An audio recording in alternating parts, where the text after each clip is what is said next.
Welcome to everyone joining us. My name is Amy Sessions and I'm the editor and associate publisher of Emirates. In our new series, In Discussion With, we'll be joined by the industry's leading experts, incredible women of influence, and the global luxury brands who inspire us. Today's guest is Newby Hands, Global Beauty Director at Net-a-Porter. Welcome, Newby. Hi, Newby. How are you? Thank you so much for joining us. Oh, thank you, Amy. It's lovely to see you. I'm fine, actually. I'm fine. Sort of got used to the situation now. It's all very strange, but it does become, it's funny how things can become almost normal quite quickly, how quickly we can adjust. I think it's very true. And it's funny because when I was working, as maybe not everybody knows, but we were both working at Net-a-Porter.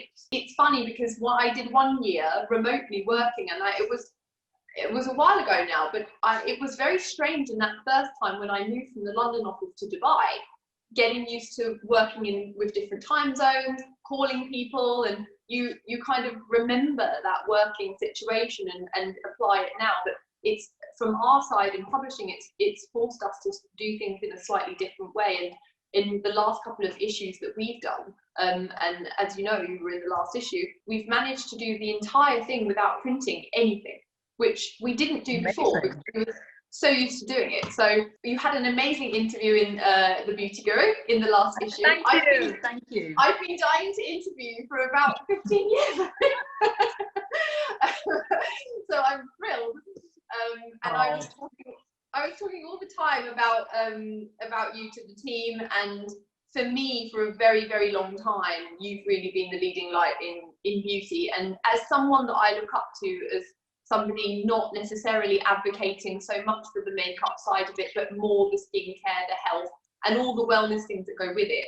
So I just wanted to, for those people who have read the interview, great. If they haven't, they should download this or pick up a print copy. But I wanted to just go into a little bit about how you set up your day, especially now working from home. Yeah. Does it look any different to how it did before? I think like all of us, we sort of found our own way. And I think luckily I am a morning person. So in fact, I don't have to, one of the things that's great is I don't have to wake up with an alarm. And so with this, I wake up naturally, I wake up early. I'm very good at getting up in the morning. But what I do find is I'm very good at my start time. And now I've put in a stop time because, in fact, I was talking this through with my husband, and we was realizing you don't have the commute. You don't have the reason to go home. You don't have the fact you look around and all the chairs are empty and you're working a bit later. So 100%. Therefore, after a few weeks, and it is intense working at home, you get a lot more done, and there's lots and lots of good things and some negatives, but I'm very good at starting and I finish, because I don't know about everybody else, but I find the day, it's like you start at 9:30 and then suddenly it's 2 and then suddenly it's 5, and it's like the day goes past. And also because I'm working with a global company, it's great because you have LA phone calls, I wake up in the morning, I've got a lot of things from the office in Hong Kong, so there's lots of things going on. So it is, but it's when you're working globally, it just, you realize you can work from your sofa. But I now have a work time and I have a non-work time, and when I'm not working, I'm so much better now at not looking at my emails. So I have to say I have the best work-life balance by working hard at home and then not always being on. I find something very similar for myself, that it's for me exactly what you're saying, that I'm more focused on only the things that I'm doing at the time. And I think that the stop time is something that I will try to implement myself, because I think if you're somebody that actually loves what you do, it's actually quite difficult to turn that off because it's a passion. And we're both lucky to work in something that we love. So for me, reaching out to somebody for an interview, or writing the questions for an interview, or putting a mood board together for a shoot, or thinking of a cover concept, or anything like that, doing an event plan, strategy, none of it is for me something that I don't enjoy. So even though it's a lot of work, it's very difficult to make that stop. But I think it's very important to also have the balance, because otherwise you're not as fresh actually, even though you think you are. So it's good to have a mental break. I was saying to Maria when we interviewed her from Rodial that I think it's sometimes when you've been thinking of an answer or a solution, or you're thinking around a question or something, that when you're doing the more, not mundane is the wrong word, but when you're doing your downtime, you're having your downtime, be it with friends, family, or just peacefully by yourself, sometimes the best ideas come then, because it's kind of been working in the background. That actually is it is a fact, what happens to what you're saying. So it is a well-researched fact that when you have your brainstorm meetings are not a good thing. They're not productive. So when you have your brainstorm meetings, everybody's trying to focus, and they're trying to say something, and they're trying to perform. And then it's called the aha moment. And the aha moment takes place that evening when you're in the shower, or you're sitting in bed, or whatever, or you're watching Netflix, and suddenly you go, oh my God. So in fact, I think as well, because the thing about working from home is there's no diversion. So I've realized that you can have a great meeting on Zoom. But what I think certainly people I've spoken to, what I miss and what a lot of us miss is you have the meeting, and then on the way back from the meeting, I'll be talking with one of the buyers, and they'll say, I've been speaking to so-and-so. And I'll say, yes, I've talked to somebody else. And suddenly you have a great idea, or it's the informal conversations that I think bring out the most creativity or the best ideas. And maybe it's because when we're in a meeting, we feel we have to perform and we have to do this, and so I think that there's a lot of good that comes out of this, and I do think when you're saying we need to have a break, we need to. I've worked out that I don't really have breaks during the day. I don't go and have an lunchtime walk, but when I do stop, that's when I always make sure I get some exercise, and that's when I do switch off much more in the evening. And I think in a way it's made a lot of our lives smaller, which can be a good thing, and make most of us reprioritize what really is important to us. And of course, it's friends and family and health, etc. But also you realize that for me, I'm lucky we have a garden, and that's become my obsession. And getting up, we've had beautiful weather here in England, and getting up in the morning and looking around the garden, with a cup of tea it just like sets the day. I mean, it's amazing small things that set your day. It's funny when you have the things taken away. I agree that for me, it's always, and it's so funny, Newby, to anybody watching, Newby sent me a beautiful scented candle as a thank you for the interview, which was not required, but very gratefully received. That for me, actually, when you're going back to talking about your off switch, is actually in my home the turning point between day and night. So even if I'm finishing a last email, it's kind of my thing that I've always done when I was working from home. I always like scented candles in the evening, because it's kind of a signifier for me that that's the end of the workday. And even if I'm still finishing things off, when there's different lighting, I feel different, and I have that feeling of wanting to. Little things like that are really important. And I did in the last issue, next to your interview actually, just a page on luxury toothpaste. And it's funny to me, like the things that you don't maybe need always the bigger things, but I was browsing on Net-a-Porter as usual, just came across some nice small piece, whether it be aromatherapy associates like rollerball for like kind of relaxation, or doing Revive, or there was beautiful Marvis toothpaste. So for me, actually, it's not necessarily that you're not buying from the same places either, but you're maybe at the moment choosing slightly different things. And I think some of that is lifestyle, or it's maybe a resort wear piece that you know that you're going to have every summer, and it's not necessarily always, could be an exercise piece. I don't know if you've seen any difference in buying products. Maria from Radial was saying that they sold out of their concealer during lockdown, and it's the highest sales ever of their concealer. Have you particularly seen any products that people are enjoying now more than ever on this project? Yes, we have obviously beauty, things like beauty and loungewear have been the big things, and I think partly because all the salons and spas have been closed.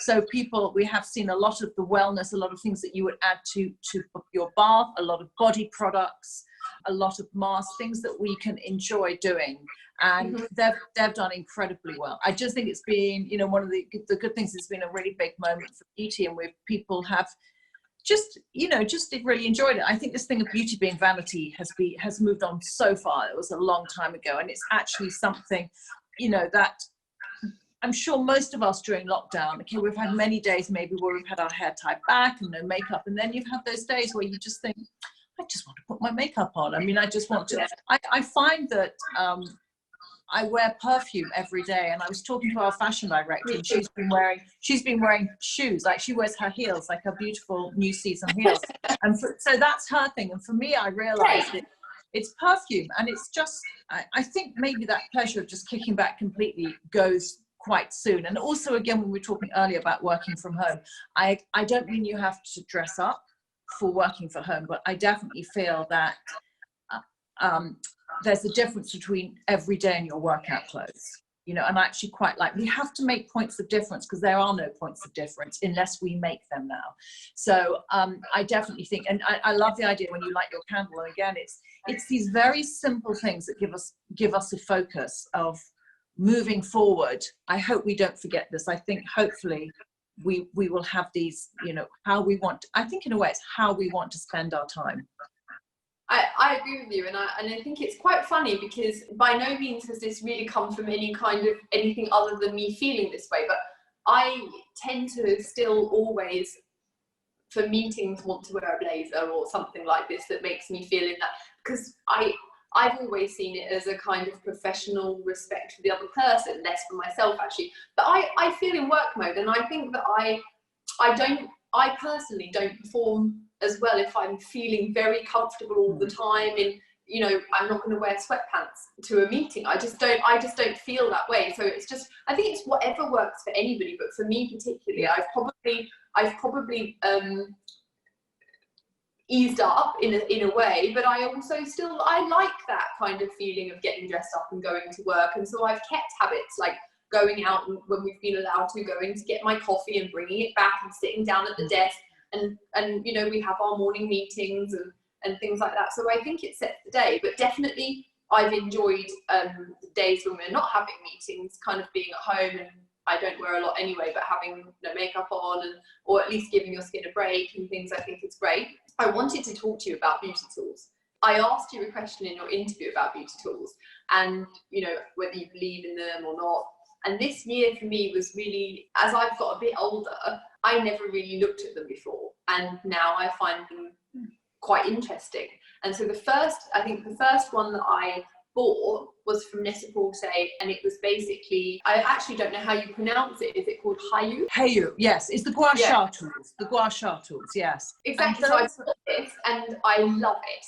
The rose quartz one. Yes. And do you have a rose quartz roller as well, or is the gua sha the first one you've got? I was given actually a jade roller, but never really knew what to do with it, and thought it looked great in my bathroom, so kept it. And then one year later, I was like, oh wow, I have one of these. But I like the rose quartz one that I have, because for me it's the perfect shape for here and here. And I definitely, I think it came out, I bought it. Sorry, we've just been visited by my bulldog. Hi, buddy. He's also very interested in sculpting the face. And yes, obviously. So I basically started using it because I don't often eat a huge amount of wheat. I just feel better without it. And we have Italian friends, and we went for this amazing Italian dinner. And the next morning I woke up with no cheekbones at all. And I was like, okay, I need to basically dig this out. And but I don't know, I'm not an expert at it, and I would love to maybe have some pointers on where to go from the basics. What's the next step up? What do you recommend that's not super scary and invasive? Well, I think we have this thing where at Net-a-Porter, when we get devices, we have this unofficial thing that have to pass the Netflix test, i.e., can you use the device watching TV? So therefore, because if you have to sit and you have to look at your screen and you have to follow a complicated video and you have to, you know, have a routine, then I don't think we use it. It's a bit like having the exercise machine getting dusty somewhere in the.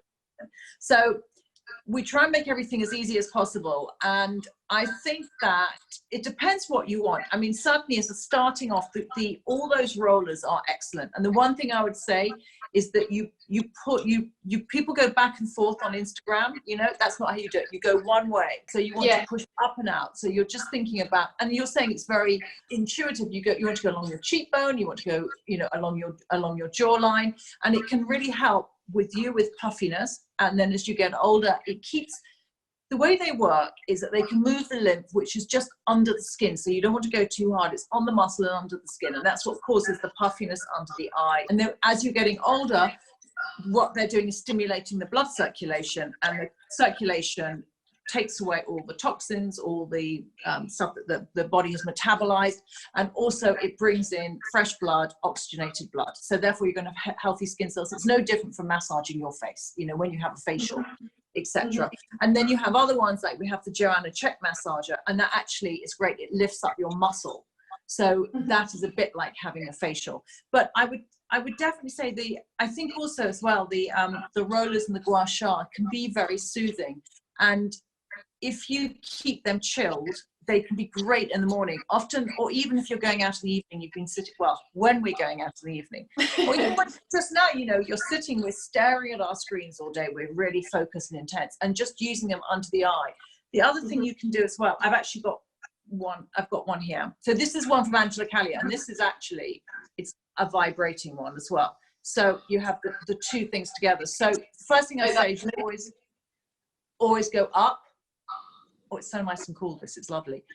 I've not put them in the fridge before, but I will do that. That's a really good idea. They do start off cold. They should stay cold anyway. This is chilly, I can tell you. Or the other thing as well is you can just dip this bit, just dip it in some warm water for about 20 seconds, dry it. Because this has got the battery here, if it's one of the ones without the battery, then you just dip the thing in the bath. I mean, dip it in the bath when you're in the bath, and you can do it in the bath. And the warmth is really good for relaxing. Oh, it's lovely here. So when you get tight here, or at the end of the day, relaxing those muscles. And then if you are puffy, cold. So it's again with a sheet mask. With my sheet mask, I have some chilling in the fridge, and I often, if I'm in the bath, you know, they come in the sachet, I'll float that in the bath to warm it up. And then you can use it over you. So always remember, cold is firming and depuffing, and warm is relaxing. So at the end of the day, if you have those lines here, you know, just going across them like that is great. And here is just wonderful. So this, and the gua sha is great. The gua sha is slightly, does a little bit more, and it actually works on all the connective tissue.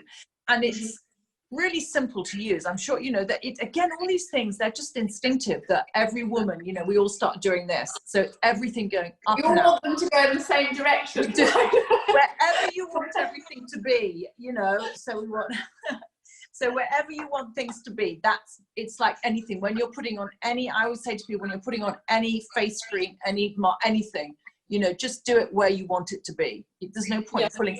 Everything else is coming down, so we can help it get up a bit. I love also the microcurrent devices like NuFace and Zip. They're really good. And those, again, you know, I do it watching TV. I would just say when you're doing a microcurrent device, which is working on again, on the circulation and on the muscle, you want to watch a video a couple of times.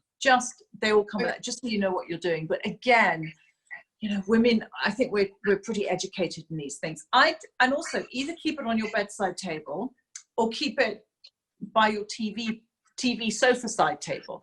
Do it somewhere that you know you will use it. And then, because all of these things only work if you use it. So I was just going to ask you, you feel like it's, I mean, at the end of the day, they're a muscle. So I'm guessing that if you don't do this on a regular basis, it's like going to the gym, it doesn't do anything. I realized on lockdown that I get up in the morning and I have a cup of tea, and after I've had a look around the garden, if it's not raining, then I will go and watch some TV, some of the news on TV, and that's when I do the NuFace. So I do that in the morning, and it's on the table in the TV room, and that's when I do it. And I've tried it everywhere. And at night in bed, I think, oh God, you know, just a bit tired and whatever. So just make everything fit into your life. Make everything fit into your life. But these things are really They are really good. And they're also, I think, particularly the things like the rollers and the face massages, you know, they're very good for, we call it for sort of, you know, generation anxiety. It's like now everybody's suffering with degrees of anxiety, and it's very calming. And I think it's, you know, it's very soothing. It's very, you know, it's just a constant rolling. It's very calming and a good thing to do. I think the devices, we've seen a huge increase in the last few years, and they're again sold very well with in the current situation. And I think the popularity, this idea of being able to do things ourselves, I think what's changed in beauty is we realize how proactive we can be. And that comes down to taking a supplement. You know, this idea, it just makes sense that if you're putting stuff on your skin, then taking a pill to support your skin cells as they form just makes sense. So I think about being proactive. I think sometimes what we are seeing, and I hear a lot from facialists around the world, is sometimes we get a little bit too proactive and we do too much. So doing things, I always say, anything you do at home, it should not hurt. You know, if you're doing a peel or anything, it shouldn't hurt. Leave that for the dermatologist and the facialist, because that pain and that stinging is inflammation, and aging is inflammation. So just, it's not a case of, you know, no pain, no gain. It should be just, you know, it should be just no pain, full stop. And then leave all the red, you know, it's like if you leave the dermatologist's office red and sore and peeling, that's fine. You've had something hopefully amazing done, but you should never do that at home. You know, remember the care in skincare. So just look after your skin, be gentle with it, be consistent, whether you're using a device, whatever you're using, be consistent and be engaged and proactive, but don't overdo it, especially now we've got more time on our hands, you know. I think for me, what was interesting is, and the reason that you go back to what you trust, right? So I trust Net-a-Porter because I understand it. It's where I've always shopped. I work there. So my instinct is that, okay, if I want to buy a tool, I'll go there because I know that the people who are buying those, who are recommending those, are only going to recommend the best. So then I'm browsing without fear.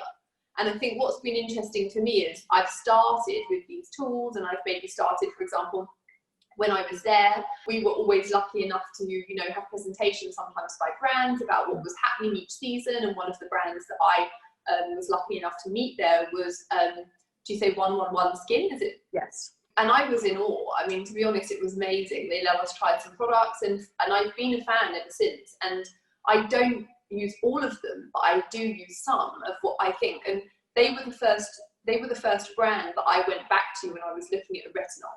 Because I was a bit confused with retinol. I wasn't quite sure how to use it, how often to use it. I was aware that it was something that in my 30s I need to maybe start looking at. And so I went to what I know, and I went to what I trust, and I went back to the website and I looked for this brand and found something, and that's what I ordered. And I think what you're saying about care is it's care of recommendation as well. Because I always find, like, you know, the editor's notes very helpful, and the team obviously are very, you know, well knowledge. They have a huge knowledge base on what to do and what to use. So I think that you can also then build very easily the more you need as the older you get. So you can start with less and build on more as you need it. I just wanted to touch on another question that I asked you, and you sort of started mentioning it then, about supplements. This year has kind of been the first year that I also looked at any supplements. I eat very healthily, and so I assume, like many people probably do, that you are, if you're eating quite clean and you're eating quite well and you're investing in great food, that you shouldn't need supplements. And this was the first year that I really thought that's potentially not correct. You maybe are not able to eat. For example, I need to take iron. There are other things that I would like to take, but I started using, for the first time, Wellco's Super Elixir, and I really love it. And I have to say, even though my skin's generally really quite good, I did notice a difference. I really did. Yeah. I think that when you notice the difference, I was trying out a brand that I think now we will be taking. I was trying out something in the last couple of months, and I noticed that when I take it, I have a lovely energy. I don't have a jittery energy. I just feel very, awake and alive throughout the day. So I think that's one. I can't say what it is because I think we might well be taking it, but I really noticed the difference. Oh, please let us know when it comes. I think I will definitely. I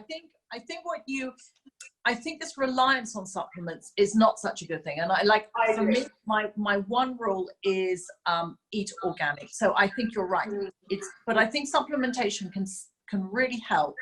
I think the probiotics are incredibly important, and especially if you have a skin issue, whether it's eczema or acne or your skin is sensitive, it is really worth looking at what you're eating and maybe introducing a probiotic, even if it's just for 3, 4, 5, 6 months, because they now know that the gut microbiome, the health of that affects everything from depression, general health, etc., and definitely our skin.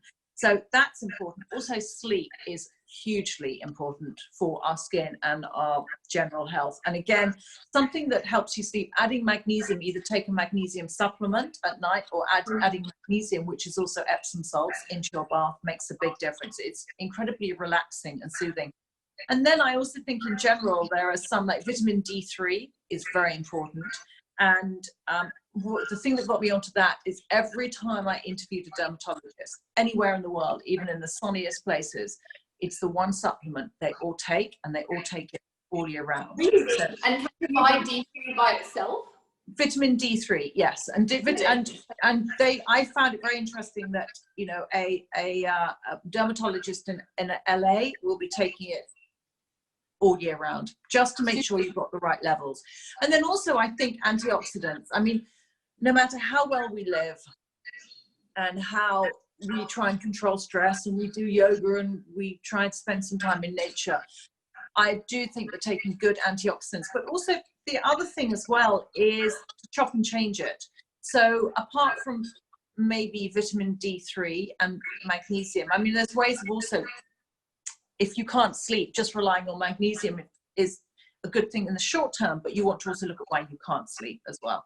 So, but I think that in general, I tend to take something for maybe 2 or 3 months, and then I will take something else as well. But I do agree that they can support you, as you were saying, they can support, but I think look at what you're eating. If you're always tired at 4 o'clock, or if you wake up tired, look at what you did the evening before. Did you eat too late? How do you sleep? Do you keep waking up during the night? So actually be, again, more proactive in our lifestyle, and we have to be a little bit more responsible for ourselves. But supplements are hugely important, and they can definitely, I hear people saying they took a course of probiotics and their skin that was always flaring up just calmed down, or their bloating changed, or they suddenly had, they felt healthier, they felt it just transformed them. But it can be good advice to also maybe go and see a nutritionist and to see if something is chronic and ongoing. But for general health, eat well, be conscious, and also, definitely something like antioxidants, I think is a good thing to take ongoing. Super interesting. I've never actually taken probiotics. Do you take yours in a liquid or a tablet formula? I take mine in a tablet form, and it depends, I chop and change them because, of course, you're dealing with billions of bacteria. So you want to, again, chop and change it. I also eat, it can be simple. I eat organic yogurt.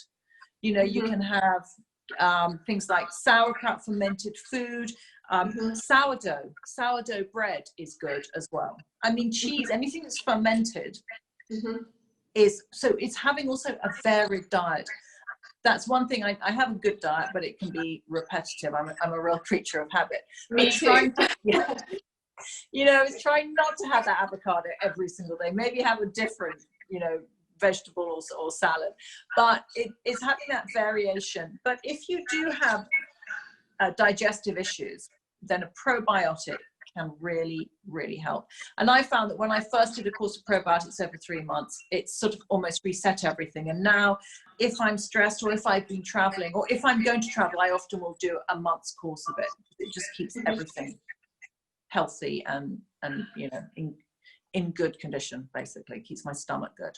Funny that you mentioned traveling. So as things open up a bit more and there will be people traveling, actually for me, I know some people that work on a plane and they see this as a really good time for them to get ahead on what they're doing. I actually tend to have a rule, because the Wi-Fi tends to be so bad still, that is actually a time, and one of the only times, where I'm not contactable on a flight. And I think it's actually a really good time to read or do whatever you want. But I started again in the last year or so to take things, beauty relevant pieces, on a flight with me, and I've never really done that before. I think I'm doing a lot of things in my 30s that I didn't do in my 20s, and I think that's probably wise. I think, but I was wondering if you have any kind of hero products that you think are good for in flight. Yes, definitely. I'm with you. When I fly, I like to watch a movie. I like to read a book. I like to listen to a talking book. I definitely see it as being a time, for me, it's a time of relaxation. And I have, yes. So when you fly, when you get on the plane, I always say, clean your skin. So if you've always started with a clean skin. And I think that it's almost become, in flight beauty, it's almost become this competitive sport. You see it on Instagram when you're sitting there and you see people with, I mean, full LED light masks and whatever. So obviously we want to look after our skin. So with a clean skin, I always, first of all, you want to hydrate it, really seriously hydrate it. And I always use a hyaluronic acid serum. Now, the problem is when you're using these serums, and in fact, where you are if you're in a very dry or air-conditioned environment. Yes, so very much. If we're in England, where it tends to be quite humid, is that if I put on a hyaluronic acid serum, it will take the moisture from the air and put it in my skin. Mm-hmm. If, however, you're in a very dry, it can suck the moisture from your skin and put it into the drier air, i.e. in a cabin, aircraft cabin, or in a very desert, dry, arid climate. So on top of that, you want to put something to seal it in. So with all this hyaluronic serums are great, etc., the mists, then on top you want to use an oil, and some of the oils now are great. The Costa Brazil one is my favorite, and just a couple of drops and it goes in your skin, and it's going to keep, oils aren't hydrating, but it will keep the hydration in. Or you can use a face cream, but do not just keep using your hyaluronic. And I see these people using all their sheet masks. Again, there's I don't know if people have found this, but the sheet mask gets so dry on your face that you have to pull it off. That is not good. That's sucking moisture out of your skin. So be very careful. The sheet masks I love, you were talking about 111 skin. They're the biocellulose masks that fit onto your skin. The best. Yeah. You want a mask, when you're choosing a sheet mask, just quick tip, make sure it only works if it's in contact, sheet on skin contact. That's also where the rollers come in, because you can make sure there's no air bubbles and whatever. The ones that drape on your face aren't really doing anything. So whatever you're doing, you hydrate, and then you put something on top very quickly. I've got one of my favorites here. This is my hydrating spray. Mm-hmm. And this is it's the famous Barbara Stern's favorite hyaluronic acid, and this is a version of it in her hydrating face mist. But again, I will use that throughout, but I'll keep putting a cream or a couple of drops of oil. It doesn't have to be much on top. And then when I have to say, I do most of my stuff when I get to the airport, to the hotel. Mm-hmm. And what I always do is I always have a good shower, and then I'll always do like a very, very gentle scrub or a very, very gentle peel. And then just to get rid of, because the big problem with pollution is it is so sticky and it's nanoparticles. It's very difficult to remove pollution today. So I'll do that. And then that's when I'll do my hydration and maybe use a face roller if I'm puffy. So I'll do a bit on the plane, and I'll do most of it. And I find that that's actually the most effective, because you can do all those quick masks, and you can do a roller and a mask and a hydrating serum, etc. And then always on top, and I know you're in a very hot climate, so therefore you want to use a light cream or lotion, but serums, the hydration needs something. You need to use a cream on top to keep the hydration in. That kind of idea of layering is really interesting, and I think that also for myself is probably not something that everybody actually knows. You have your go-to products, but it's actually sometimes how to combine them and how not to combine them, which is also super important, isn't it? It is. I mean, I think that if something is active, by active I would probably it would be a retinol, it would be or it would be vitamin C.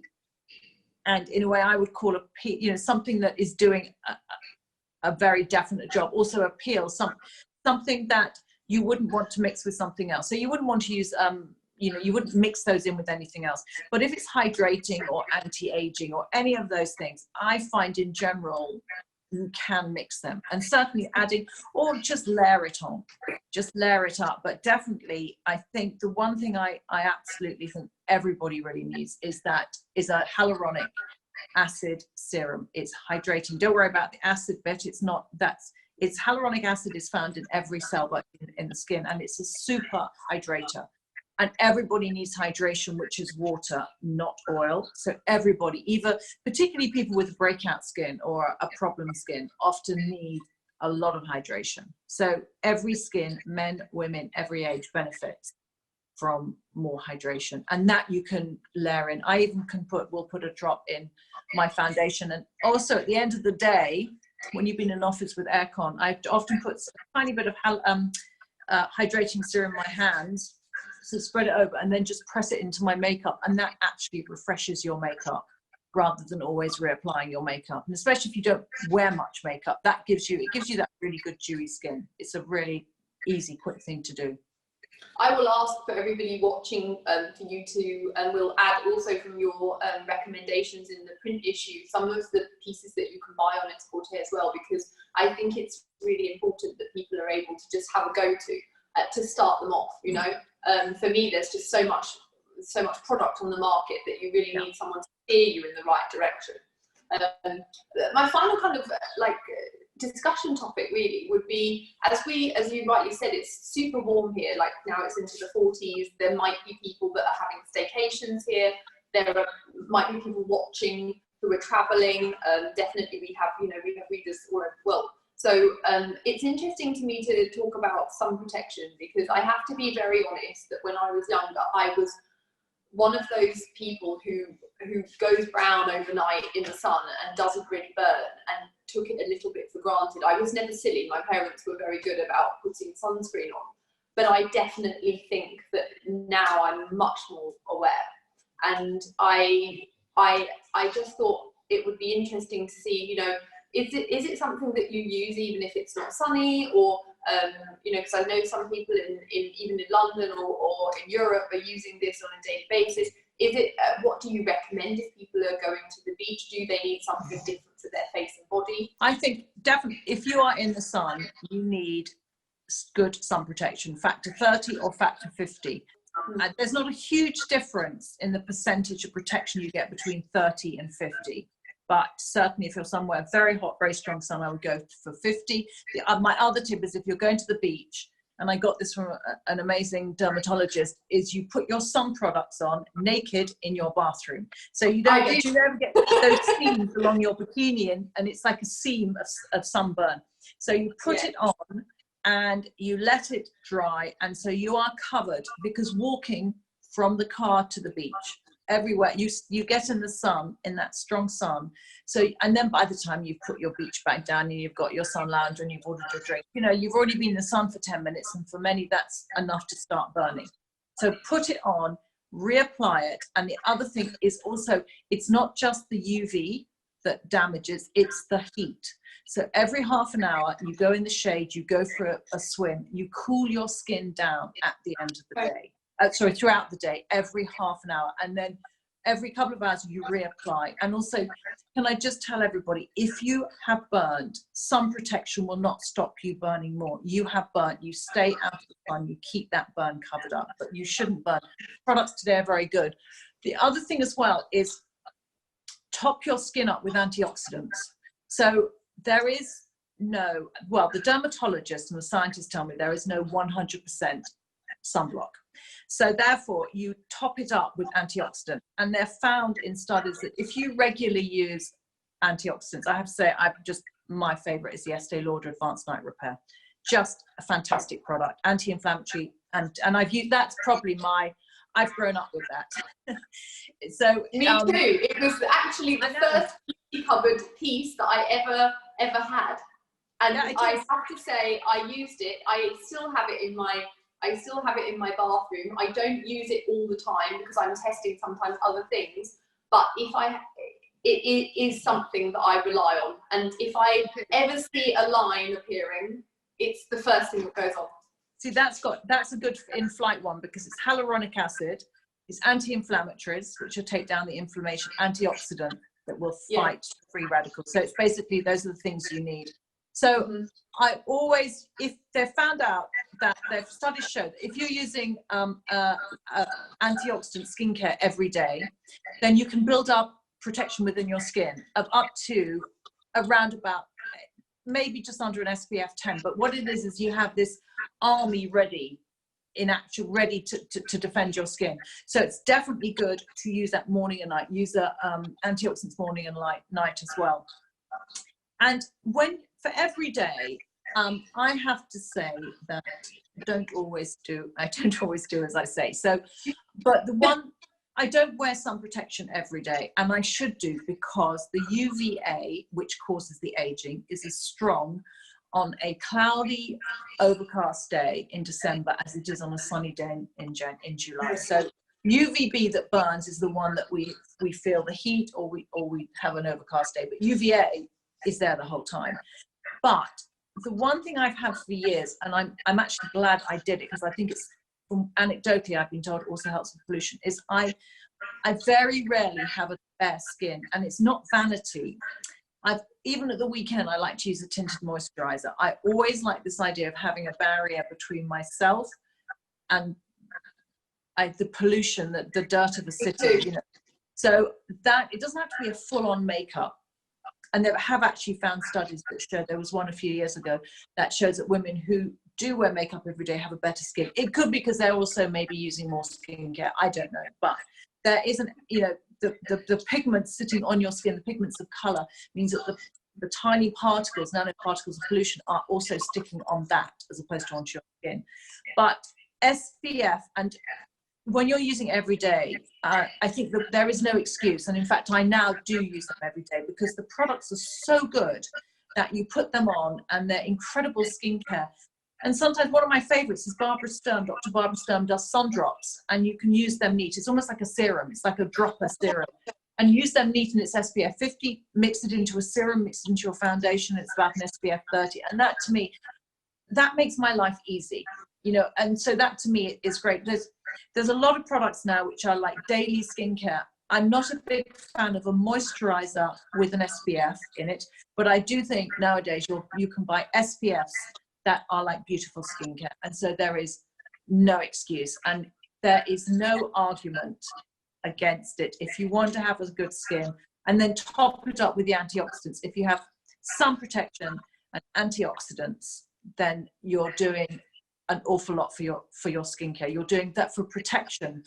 You are giving it probably the best you can, and then you move into the repair with the retinols, etc., etc. But for protection, antioxidants, anti-inflammatories, and sun protection. I think there's going to be a lot of people watching this video taking notes after this, including myself, and writing down what I need to do. But it's super important, and I think it's really, for me, it's really nice to speak to you, because it's like having really a scientific and a data approach to beauty as well. You know, it's actually reliable, data-driven information to do the best for your skin. Our next issue is the summer escape issue for July and August. So I just wanted to close on, when you're allowed to travel, is there a destination that you've been to already? Or is there a destination that you would like to go to, that you would like to travel to? Where would be on your list? Well, okay, so one of my favorite places that I love to go to is, I love Capri.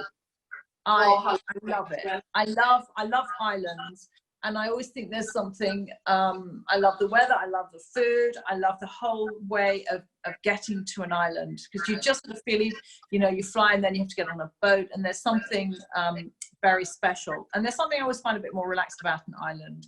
So that would be one of my dreams. And we were meant to be going later in the year to somewhere amazing near the Turks and Caicos Islands, but in fact now I think we're going to be going to the east of England for our staycation. So English beach. So this is probably a bit better for the skin, but yeah, I think my ultimate is I just love Capri. I love Italian food. I love the whole feel of it. Yeah. I'm very much the same. I mean, obviously for us, for a staycation, even though it's hot here, we are very, very blessed in the GCC with some really beautiful hotels and locations. So at least we get some sunshine. But I have to say I'm dying for a visit back to London. So I hope I get to see you in person when I come. Have to come to the office. Absolutely. Who knows when it's work, but I'd love, no, that would be lovely. That would be lovely, and we can finish up our beauty talk. I love your dog in the background. I have to say, Bruno, you are really stealing the show. He is. It was so funny. I have to now explain this for people that will watch other videos. When we were doing the interview with Maria from Rodial, it was the first one that we recorded, and Anusha, who is the whiz behind all this, said to me sort of halfway through, "Are you alone in your flat?" Because we hear the faint sound of silent, sort of half silent snoring. I'm kind of trying to wake Bruno up with a post-it note. So unfortunately, he is a guest star. But thank you for putting up with him, and thank you so much for being with us. It's really, I mean, I could go on for hours, and I would love actually for you to come back again. But thank you for being with us, and thank you for being our Emirates Women Beauty Guru. You will always be in that role. Thank you so much. And I've done it for a long time, and I just love beauty. And I think I was thinking years ago, like when I was growing up, just very quickly, when I was growing up, the beauty was always about, you know, you don't have almond eyes, this is what you have to do. You have small lips. It was always about, it never accepted you had anything good. You have straight hair, you need to have a curl. You have curly hair, you need it straight. So it was, but when I was growing up, it was always so negative. It's always about changing what you had. And there was never a celebration. And now, I think with beauty, it's actually, you know, beauty to me is just like, it's healthy skin, healthy body, and healthy mind. And when those are three, then you just feel great, you know. And I think that nowadays it's about everybody having, you know, people have a great skin. People have great, I've complimented people on having great eyebrows. People have great hair. And it's like, there is no perfect. And there's also, it's not about correcting. And you do not see pieces about, you don't have almond eyes, we have to give you almond eyes. I mean, it's just, it's much more celebratory. And I think the fact that for most of us, whatever we spend, it's in our bathroom. So it's a hidden luxury. You know, people may see our beautiful bags, etc., but nobody knows what our products are. And if you have a beautiful pot of creme de la mer, and you enjoy using it, it's like your hidden luxury. So I think there's something really that we love, and that's why beauty's been doing so well recently, because we have time and it's very much for ourselves. It makes us feel good. Whether it is for some people, for me it's using a face roller, for you it's lighting that beautiful scented candle, for some people it's lying in a bath with aromatherapy and a sheet mask, and it's just something that makes us feel a bit better and also makes us look a bit better. But I think never underestimate, it's just that celebration of something that we can enjoy, something positive now, I think. I agree with you, and I think it's also the change that I've seen in publishing side of making the best really of what you've got rather than changing, like you say. And I think actually the closer you stay to probably what you were given, the better you look. Absolutely. A little. Give or take microbladed eyebrows.